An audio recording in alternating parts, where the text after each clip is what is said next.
हमारे जीवन में सदैव अपने आर्थिक समीकरणों के लिए द्वंद्व चलता रहता है। हम सदैव यही प्रयास करते हैं कि जिससे हम अपने धन एवं संपत्ति को सुरक्षित रखते हुए भविष्य के लिए निर्धारित कर सकें।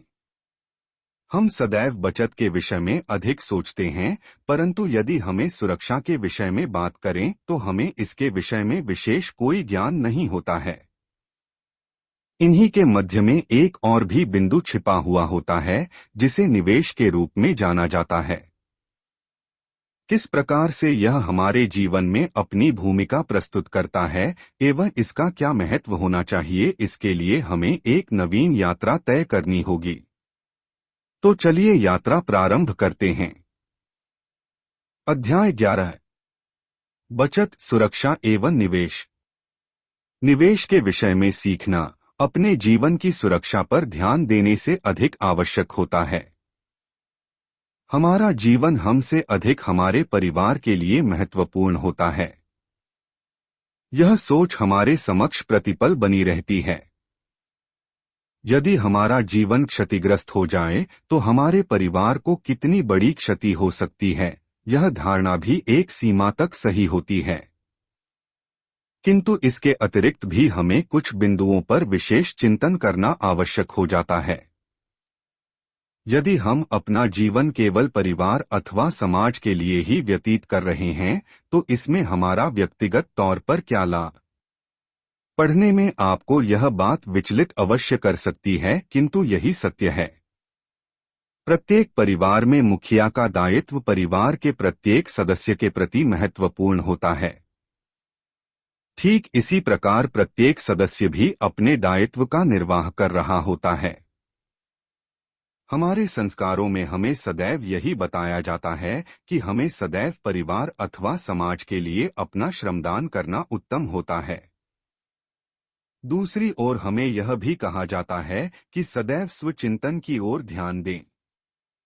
हमें यह भी कहा जाता है कि इस संसार में हम अकेले आए थे और हमें वापस भी अकेले ही जाना होगा। यह दोनों बिंदु आपस में एक दूसरे के विरोधाभासी प्रतीत होते हैं।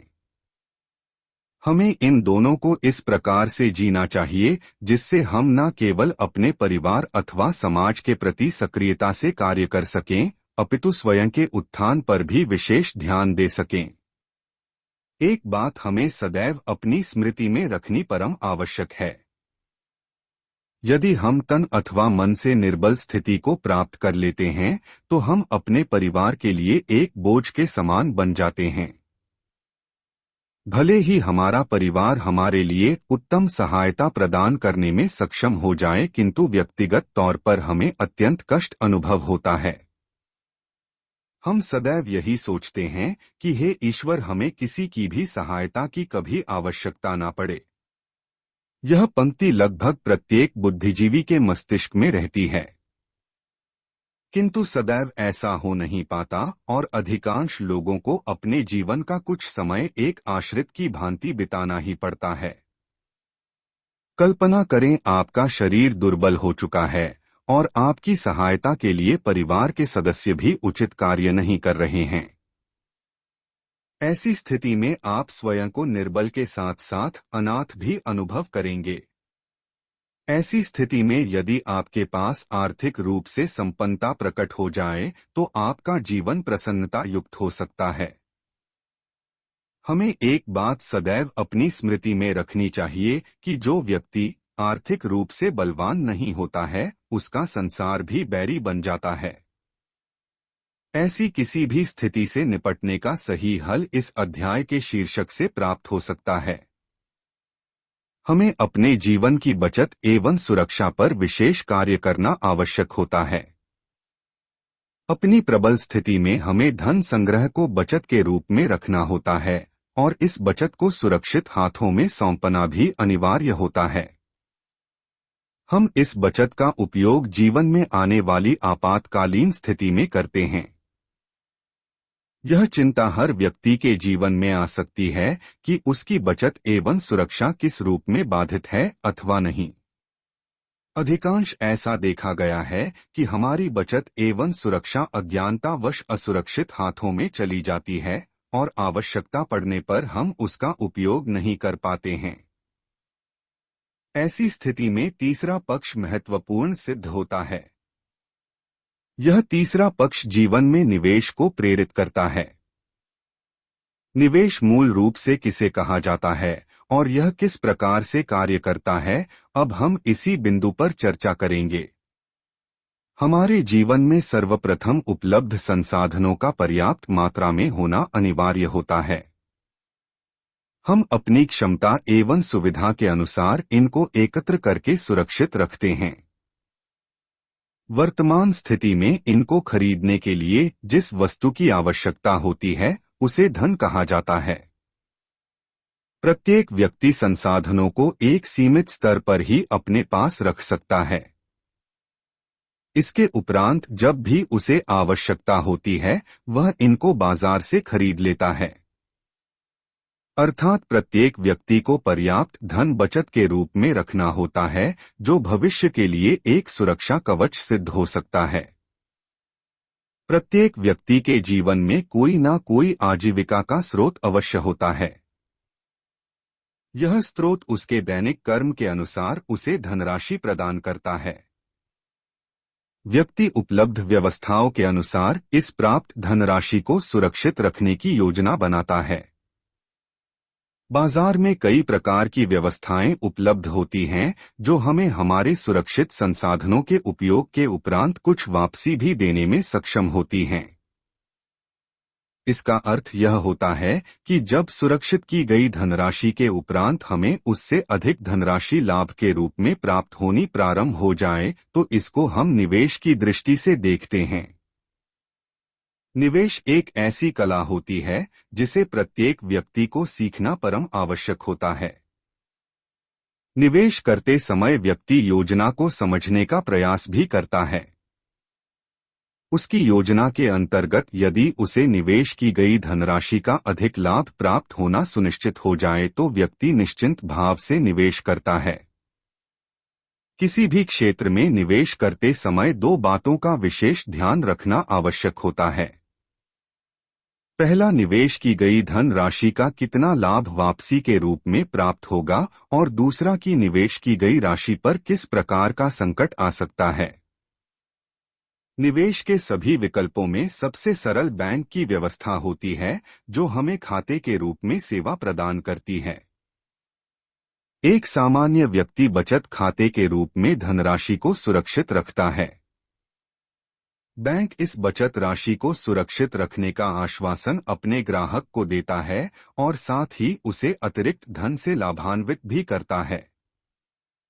इसके साथ ही बैंक व्यक्ति को धन के लेन देन की सुविधाओं से भी लाभान्वित करता है। धनराशि का भुगतान, वस्तुओं का क्रय विक्रय इत्यादि बैंकों की व्यवस्था के द्वारा सरल हो जाता है। वर्तमान समय में अधिकांश लोग बैंक की व्यवस्था का उपयोग ऑनलाइन सुविधा के लिए अधिक करते हैं, क्योंकि निवेश के रूप में यहां पर अधिक लाभ नहीं मिल पाता। परंतु इसके उपरांत भी सामान्य व्यक्ति अपनी एकत्र धनराशि को बैंकिंग व्यवस्था के साथ ही साझा करता है। एक सामान्य व्यक्ति को धन के विषय का पर्याप्त ज्ञान नहीं होता है। अधिकांश जनमानस एक छोटी धनराशि से ही अपना जीवन यापन करता है और उसके पास इतना धन नहीं रहता कि वह बैंकों का उपयोग कर सके। इसका लाभ बैंकिंग प्रणाली में अधिक लिया जाता है। बैंकिंग व्यवस्था में यदि हम सुरक्षा की बात करें तो यह भी 100% नहीं होती है। सरकारी नियम एवं योजनाओं के लचीलापन के कारण अधिकांश बैंक ग्राहकों को लाभ नहीं प्रदान कर पाते। कुछ बैंक मध्य मार्ग में ही बंद हो जाते हैं, जिसका सीधा प्रभाव उन लोगों पर पड़ता है जिनका बैंकों के साथ सीधा संबंध होता है। निवेश करने का दूसरा विकल्प संपत्ति बाजार में होता है। आप यदि भूमि अथवा घर खरीद लेते हैं तो इसका भी एक बड़ा लाभ आपको प्राप्त हो सकता है। इस व्यापार में लाभ कई गुना बढ़त के साथ प्राप्त हो सकता है, किंतु कभी कभी यह एक बड़ी हानि का सौदा भी हो सकता है। इस व्यवस्था में एक बड़ा संकट भी प्रकट हो सकता है। एक बड़ी धनराशि का उपयोग इसमें करना पड़ता है और यदि आपातकालीन अवस्था में आवश्यकता पड़ जाए तो वह धनराशि भी प्राप्त कर पाना कठिन हो जाता है। कुछ भवन निर्माता छोटी पूंजी वाले निवेशकों से अपने भवन निर्माण के लिए पूंजी एकत्र करते हैं और एक तय सीमा के उपरांत अतिरिक्त धनराशि के साथ लाभ भी प्रदान करते हैं। किंतु अतिरिक्त धनराशि एक सीमित स्तर तक ही प्राप्त हो सकती है।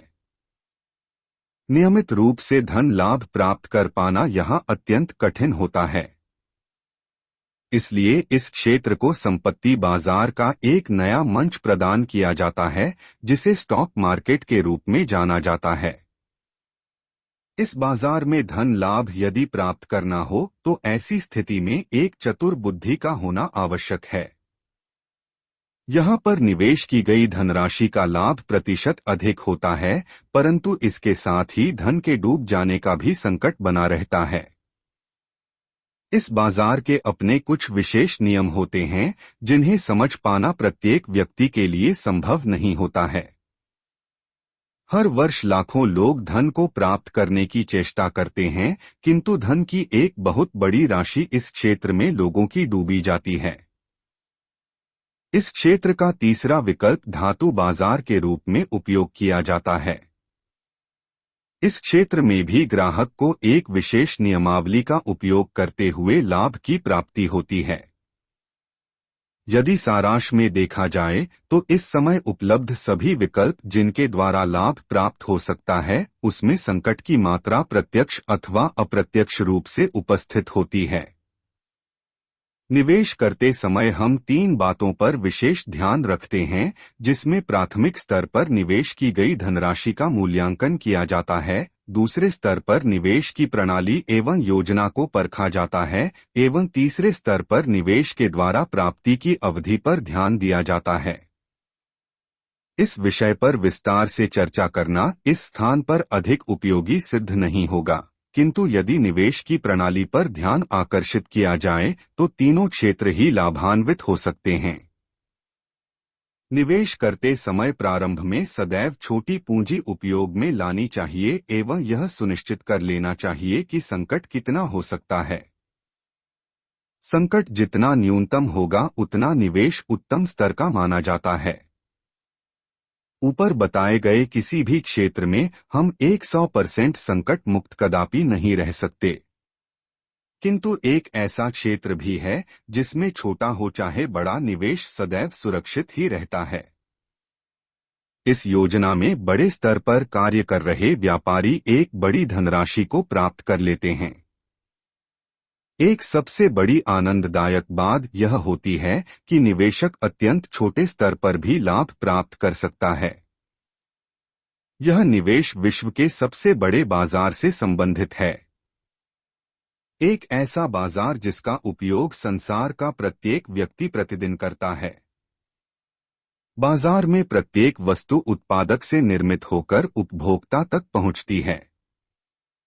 प्रत्येक उपभोक्ता अपनी आवश्यकताओं की पूर्ति के लिए जिस विशेष बाजार का उपयोग करते हैं, उसे खुदरा बाजार कहा जाता है। एक खुदरा व्यापारी प्रतिदिन 8 से 10% का लाभ वस्तुओं को बेचकर अर्जित कर लेता है। एक खुदरा व्यापारी के रूप में वह अपनी लागत का 15 से 20% वार्षिक रूप से लाभ कमाता है। ग्राहकों की संख्या अधिक होने पर उसका लाभ प्रतिशत और बढ़ जाता है। एक आम व्यक्ति अपनी आवश्यकताओं को पूरा करने के लिए सदैव खुदरा व्यापारी पर ही निर्भर रहता है, परंतु प्रत्येक व्यक्ति यह कार्य नहीं कर सकता, क्योंकि प्रारंभिक स्तर पर एक खुदरा व्यापारी भी एक बड़ी धनराशि को निवेश के रूप में उपयोग में लाता है। एक सामान्य व्यक्ति के लिए वस्तु को बेच पाना सरल नहीं होता है। वस्तुओं को बेचने की कला अधिकतम 10% लोगों में ही होती है, जिसमें आधे बड़े स्तर के विक्रेता होते हैं। प्रत्येक व्यक्ति एक ग्राहक के रूप में वस्तुओं को खरीदना जानता है। अपनी आवश्यकता के अनुसार वह छोटे अथवा बड़े स्तर पर बाजार से वस्तुओं को खरीदता रहता है। यदि आपसे यह कहा जाए कि आप वस्तुओं को अपनी आवश्यकता के अनुसार खरीदते हुए ही एक निवेशक के रूप में प्रचलित हो सकते हैं, तो आपको यह बात पढ़कर आश्चर्य अवश्य होगा। परंतु यह सत्य है।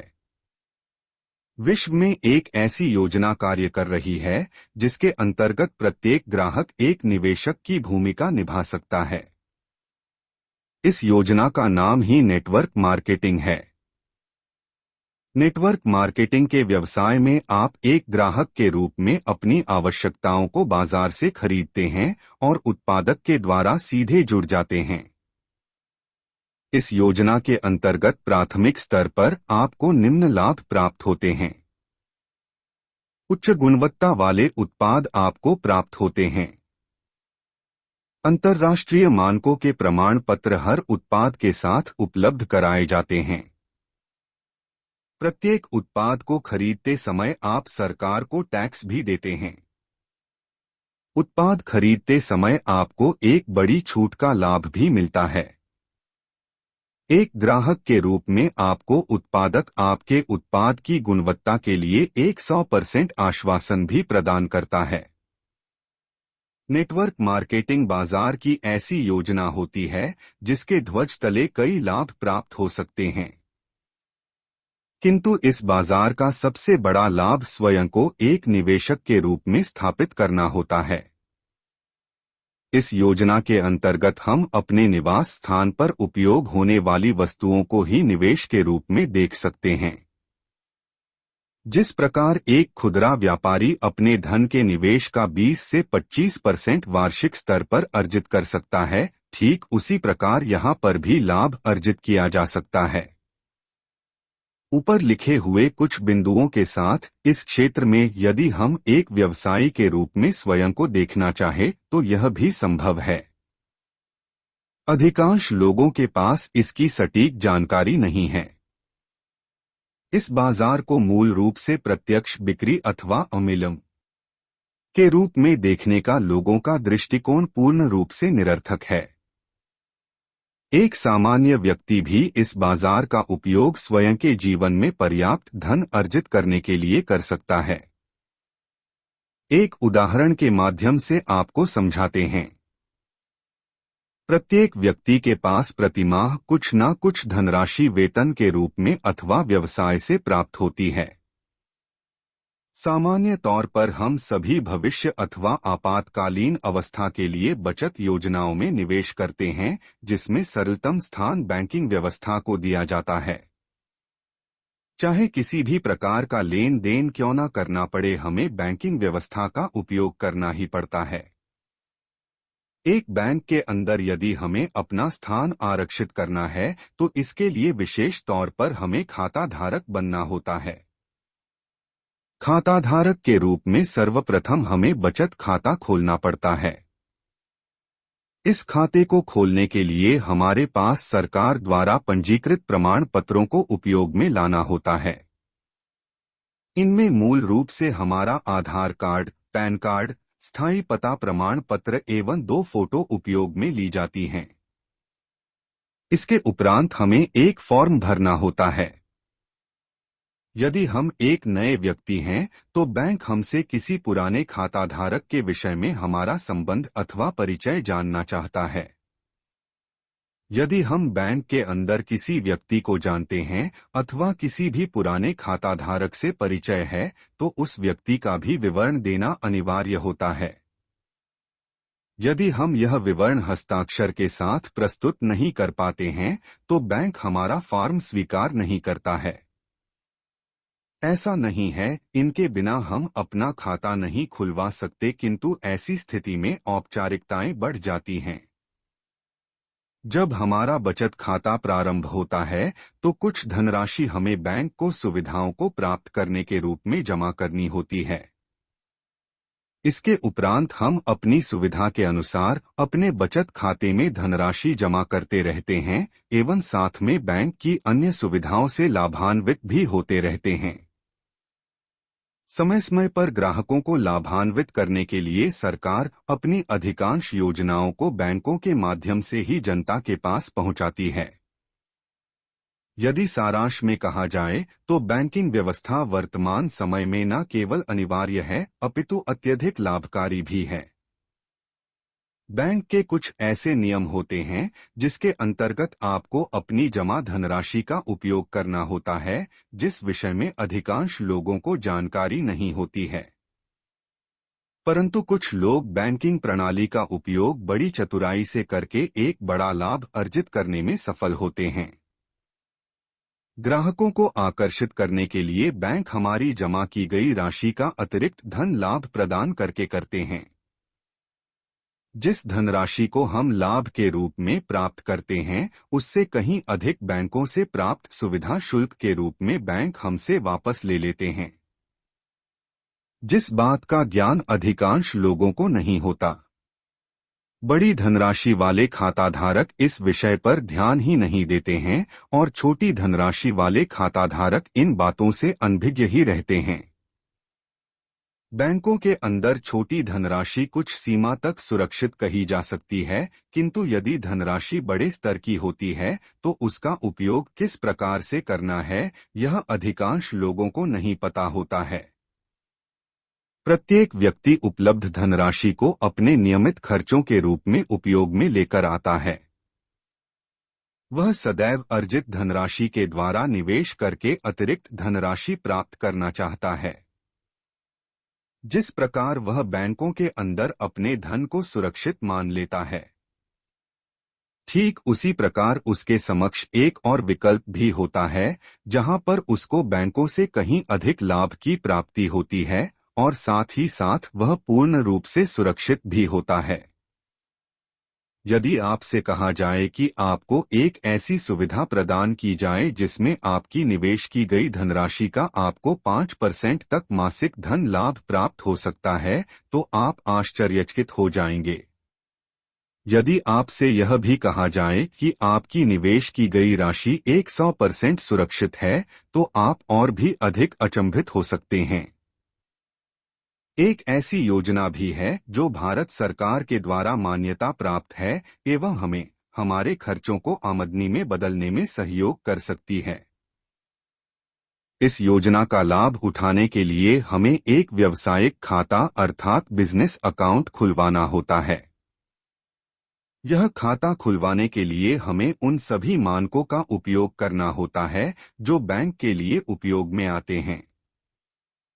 इसके साथ ही हमें अपने संबंधित बैंक को इसके साथ जोड़ना भी होता है। बैंक ही वह व्यवस्था होती है जिसके माध्यम से हम प्रत्यक्ष धनराशि प्राप्त कर सकते हैं। इस योजना के इतने लाभ हैं जिनका विवरण कुछ पंक्तियों से नहीं किया जा सकता। अब यदि इसकी तुलना हम बैंकों से करते हैं तो हमें एक और आश्चर्यचकित करने वाला तथ्य प्राप्त होगा। प्रत्येक बैंक अपने खाताधारकों को यह अवसर देता है कि वह अपने जानकार लोगों को भी बैंक में खाता खुलवाने के लिए प्रेरित करे। यदि एक तय संख्या से अधिक खाता खुलवाने में खाताधारक सफल होता है तो उसे एक धन लाभ बैंक की ओर से प्रदान किया जाता है। ठीक इसी प्रकार एक बार यदि आपने एक व्यावसायिक खाता खुलवा लिया है और उससे लाभान्वित हो रहे हैं, तो आप भी एक योजना के अंतर्गत अपने जानकार लोगों को इसके लिए प्रोत्साहित कर सकते हैं। जितने अधिक लोग आपके माध्यम से प्रत्यक्ष अथवा अप्रत्यक्ष रूप से इस योजना से जुड़ते चले जाते हैं, उनको योजना के माध्यम से धन लाभ बढ़ता चला जाता है। क्योंकि धन लाभ एक बढ़ते क्रम में उपयोगी ही होता है, अधिक से अधिक लोग इसका लाभ उठा सकते हैं। किंतु यह ज्ञान सबके पास नहीं होता है। कल्पना करें यदि आप योजना को समझते हुए प्रतिमाह केवल एक व्यक्ति का खाता खुलवाने में सफल हो जाते हैं और समान प्रक्रिया वह खाता धारक भी निभाना प्रारंभ कर देता है, तो एक वर्ष के उपरांत आप औसतन 4096 लोगों का खाता खुलवाने में सफल हो सकते हैं। अब यदि प्रत्येक व्यक्ति मानसिक रूप से 500 रुपये निवेश करता है तो एक वर्ष के उपरांत आपके माध्यम से योजना को लगभग 20 लाख रुपए का लाभ मिलना प्रारंभ हो जाता है। योजना के अंतर्गत आपको औसतन 5 से 8% का धन लाभ प्रदान किया जाता है। अर्थात प्रतिमाह बढ़ते क्रम में आप 1 लाख रुपए से 1.5 लाख रुपए की धनराशि प्राप्त करना प्रारंभ कर सकते हैं। अब थोड़ा चिंतन करें कि मात्र 500 रुपए निवेश से 1 वर्ष के उपरांत कितनी बड़ी धनराशि का लाभ आपको मिलना प्रारंभ हो सकता है। इस योजना का ही नाम नेटवर्क मार्केटिंग है। अब यदि यह जानकारी सही अर्थों में आपके समक्ष रखी जाए तो आप इस पर प्रारंभ में विश्वास ही नहीं करेंगे। हम सभी की मानसिकता वर्तमान जीवन शैली के अनुसार इतनी विकृत हो गई है कि हम बड़े धन लाभ को देख ही नहीं पाते हैं। परंतु यदि हम एक बार पूर्ण विश्वास करते हुए इस योजना के साथ जुड़ जाते हैं एवं प्रणाली को सीखते हुए उसका अभिन्न अंग बनने का प्रयास करते हैं तो हम भविष्य के प्रति पूर्ण रूप से आश्वस्त हो सकते हैं। उदाहरण के तौर पर जिस बैंक में हमने अपना बचत खाता खोला हुआ है, यदि किसी कारणवश उस पर संकट के बादल मंडराने लगते हैं तो हमें केवल कुछ दिनों के लिए ही धैर्य रखना होता है। इस समय अवधि में हम अपनी योजना से बैंक का विवरण बदल सकते हैं और अगले महीने धनराशि दूसरे बैंक में प्राप्त हो जाती है।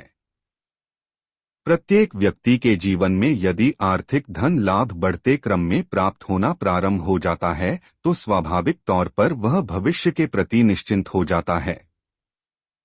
यह निश्चिंत अवस्था उसके मन में शांत भाव विकसित करने लगती है।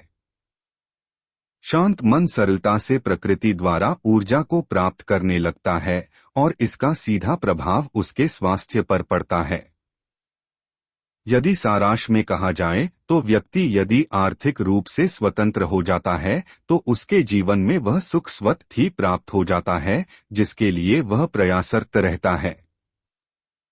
जब आर्थिक धन लाभ बढ़ते क्रम में प्राप्त होता है तो विचारधारा भी विकसित होने लगती है और एक शांत भाव से प्रत्येक निर्णय लिया जा सकता है। सामान्य व्यक्ति के लिए यह जानना अत्यंत आवश्यक होता है कि उसके जीवन का वास्तविक उद्देश्य क्या है। आर्थिक संकटों में घिरा रहने के कारण अधिकांश यह जान ही नहीं पाता है और एक निरर्थक जीवन जीने के लिए बाध्य रहता है। यह जो भी आपने अभी पढ़ा है इसे संभव किया जा सकता है यदि आप एक अच्छे निवेशक के रूप में स्वयं को स्थापित कर लेते हैं। एक अच्छा निवेशक बनने के लिए श्रेष्ठ योजनाओं में ही धन लगाया जा सकता है जिसमें किसी प्रकार का कोई संकट उपस्थित न हो। ऐसी ही एक योजना का नाम नेटवर्क मार्केटिंग है। यह योजना आज तक सही अर्थों में उपयोग करना कोई सीख ही नहीं पाया है। इस योजना का मुख्य उद्देश्य व्यक्ति को एक छोटे निवेश से बड़ा लाभ कमाने का मंच प्रदान करना होता है। सामान्य तौर पर एक व्यक्ति आर्थिक रूप से शिक्षित नहीं होता है। अत्यधिक परिश्रम करके वह अपनी आजीविका को ही पूरा कर पाता है। ऐसी स्थिति में उसे निवेश के बारे में कोई भी जानकारी नहीं हो सकती है और न ही वह इसे सीखने में ही रुचि रखता है। परंतु इसके उपरांत भी वह अपनी आवश्यकताओं की वस्तुओं को बाजार से खरीदता ही है। नेटवर्क मार्केटिंग की योजना के अंतर्गत उसे यही कार्य करना होता है जिसमें उसकी प्रत्येक खरीदारी एक निवेश के रूप में बदल जाती है। सबसे बड़ी विशेषता यह होती है कि वह अपनी खरीदारी के साथ सरकार को न केवल संबंधित टैक्स प्रदान करता है अपितु उसको प्राप्त धनराशि भी टैक्स काटकर ही प्रदान की जाती है। अर्थात इस योजना के माध्यम से व्यक्ति शुद्ध आय अर्जित करते हुए धीरे धीरे समृद्ध होता चला जाता है। सामान्य तौर पर निवेश के विषय में जब भी कोई जानकारी प्रदान की जाती है तो उसमें संकटों का विषय भी रखा जाता है। निवेश को सही अर्थों में समझना एवं आर्थिक लाभ को प्राप्त करना एक शुद्ध गणित होता है। इस गणित को समझ पाना सबके लिए सरल नहीं होता, परंतु नेटवर्क मार्केटिंग की योजना निवेश करने का एक सरलतम मंच होता है। प्रत्यक्ष बिक्री एवं अमूल्यन मंच पर कार्य कर रहे अधिकांश लोगों ने इसे कभी समझने का प्रयास ही नहीं किया। यह सभी लोग योजना के साथ साथ संबंधित संस्थान द्वारा प्रदान किए गए मंच के साथ सरलता से जुड़ जाते हैं और अन्यथा ही अपने समय को व्यर्थ में गवा देते हैं। नेटवर्क मार्केटिंग व्यवसाय के अंदर कुछ बिंदुओं पर विशेष ध्यान आकर्षित करवाया जाता है, जिसमें आर्थिक स्वतंत्रता, समय की स्वतंत्रता, भ्रमण करने की स्वतंत्रता, परिवार के साथ समय बिताने की स्वतंत्रता, अच्छा स्वास्थ्य, अच्छा समाज इत्यादि बातों को सम्मिलित किया जाता है। परंतु इनको सही अर्थों में प्राप्त कर पाना नहीं सिखाया जाता। वास्तव में यह सभी बातें संभव हो सकती हैं यदि नेटवर्क मार्केटिंग को सही अर्थों में किया जाए। नेटवर्क मार्केटिंग को मूल रूप से स्वचालित व्यवसाय के रूप में देखा जा सकता है, परंतु कार्य योजना को पूर्ण रूप से लागू ही नहीं किया जाता। हम अपने अगले अध्याय में ऑटो पायलट नामक विषय के अंतर्गत स्वचालित व्यवसाय का मूल्यांकन करेंगे और आपके समक्ष इस योजना के कुछ गुप्त रहस्य को प्रकाशित भी करेंगे। आपने इस अध्याय को अंत तक पढ़ा, इसके लिए आपको हृदय से धन्यवाद। यदि आप इस पुस्तक की निःशुल्क ई-प्रति प्राप्त करना चाहते हैं तो विवरण में दिए गए लिंक पर जाएं और फॉर्म को भरें। आपसे यह निवेदन है कि इस चैनल को सब्सक्राइब अवश्य करें और साथ में बेल का बटन भी दबाएं। इस ध्वनि प्रवाह को अपने 5 मित्रों को साझा अवश्य कीजिएगा। धन्यवाद।